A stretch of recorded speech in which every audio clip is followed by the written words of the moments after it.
Good morning, students. Today I will teach you subject EVS of fourth class, chapter number 7, food from fields to us.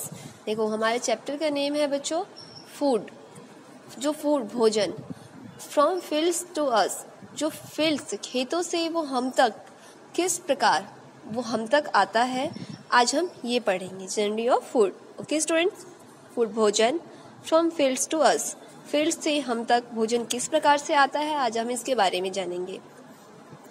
Food भोजन, we all need food for our survival. हम सभी को जीवित रहने के लिए किसकी need होती है बच्चों? भोजन की. It provides us with useful nutrients. ये हमें क्या प्रोवाइड करता है, ये हमें क्या देता है बच्चों? यूजफुल, उपयोगी जो न्यूट्रिएंट्स होती है वो हमें प्रोवाइड करता है, देता है. वो हमें कहाँ से मिलता है? जो हमारी बॉडी को न्यूट्रिएंट्स चाहिए वो हम भोजन से प्राप्त करते हैं. It gives us energy. ये हमें एनर्जी देता है, ऊर्जा देता है. But have we ever thought where does all this food come from? लेकिन हमने कभी नहीं सोचा कि ये फूड है, जो हम भोजन खाते हैं रोजाना, ये हमारे पास आता कहाँ से है. ओके देखो, एनर्जी, अगर आप एक दिन खाना नहीं खाएंगे तो आप ऐसे वीक हो जाएंगे, आप कोई भी काम नहीं कर पाएंगे, ना खेल पाएंगे, ना पढ़ पाएंगे, मतलब कोई भी आपको एक भी काम करने के लिए डेली रूटीन का काम करने, पढ़ने के लिए, खेलने के लिए, हर एक चीज़ों के लिए आपको एनर्जी की नीड होती है. तो आपको एनर्जी कहाँ से मिलती है? From food. तो हमने कभी भी ऐसा नहीं सोचा कि हमें जो ये फूड हम खाते हैं वो हमारे पास कहाँ से आता है. A peep into this lesson will help us to understand the journey of food from to our plate.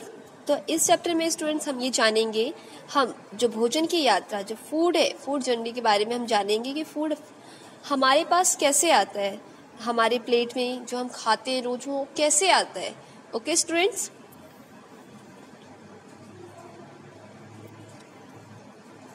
The farmer and the fields. The farmer किसान और खेत. यहाँ पर the farmer and the fields की बात हो रही है. All varieties of food like fruits and vegetables, food grains, pulses, oilseed and spices are grown in the fields by the farmers. जितने भी वैरायटीज के जो फूड होते हैं, चाहे वो फ्रूट हो, वेजिटेबल हो, मसाले हो, ऑयल सीड्स वगैरह हो, पल्सेस दालें हो, अनाज हो, जितनी भी सारी चीज़ें हैं, जितने भी फूड है, ये सारे कहाँ पे कैसे आते हैं बेटा? ये सारे ग्रो किए जाते हैं खेतों में. और किसके द्वारा? बाय फार्मर्स, किसानों के द्वारा ये खेतों में उगाए जाते हैं. This process is called cultivation. ये प्रक्रिया होती है खेतों में उगाना, किसानों के द्वारा जो खेतों में ये उगाना होता है, ये प्रक्रिया जो है, ये प्रोसेस क्या कहलाता है? Cultivation. To grow these crops the farmers plough the field.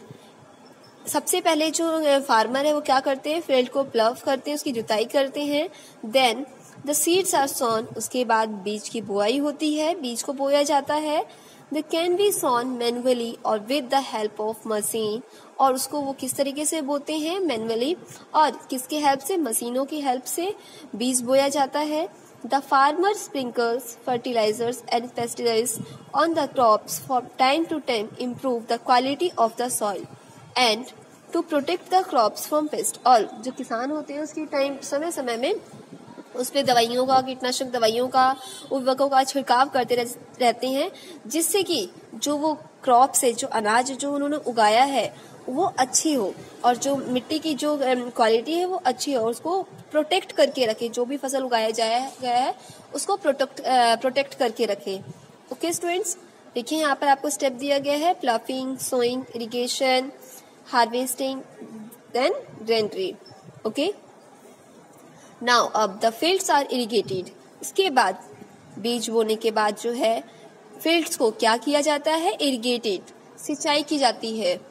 When the crops grow. जब क्रॉप्स, फसल उगाए जाते हैं तो they need to be protected from insect, birds and animals. Unwanted plants called weeds are also to be removed. देखो, उसके बाद उसको प्रोटेक्शन की नीड होती है, कीड़े मकोड़ों से, पक्षियों से, जानवरों से, उन सभी से उनको बचाने की नीड होती है. और जो ये देखा होगा आपने, जो भी फसल होता है उसके आसपास छोटे छोटे घास फूस अपने आप अनजान पौधे वगैरह छोटे छोटे उग जाते हैं। तो जो अपने आप, जिसको हमने उगाया नहीं है, जो अपने आप ये घास फूस हो जाते हैं, ये अनवांटेड प्लांट जो होते हैं, जितने भी अनवांटेड प्लांट्स होते हैं उनको क्या कहा जाता है, वीड्स कहा जाता है, झाड़। और ऑल्सो टू बी रिमूव्ड, ये भी रिमूव किया जाता है। When the crops are ready, जब क्रॉप्स अनाज पक कर रेडी हो जाता है, they have to be collected. This process is called harvesting, तो उसको कलेक्ट किया जाता है। तो जो ये प्रोसेस है कलेक्टिंग का, ये क्या कलेक्शन का जो प्रोसेस है वो हार्वेस्टिंग कहलाता है। Harvested crops need to be stored properly in the granaries to protect them from insects and rodents. They are packed in sacks. और देखो, जो हार्वेस्टेड क्रॉप्स होता है उसको हमें स्टोर अच्छी तरीके से प्रॉपर वे में स्टोर करने की नीड होती है ग्रेनरीज वगैरह में, टू प्रोटेक्ट देम, और किससे बचाने के लिए, इंसेक्ट कीड़े मकोड़ों से बचाने, उसमें कीड़े ना लग जाए, रोडेंट्स गल ना जाए, तो उनसे हमें बचाते हैं। और फिर उसको पैक किया जाता है कट्टों में। ओके स्टूडेंट्स, जो सेक होती है, जो सुतली वाली जो बोरा होता है, उसमें उसको बांधा जाता है, पैक किया जाता है।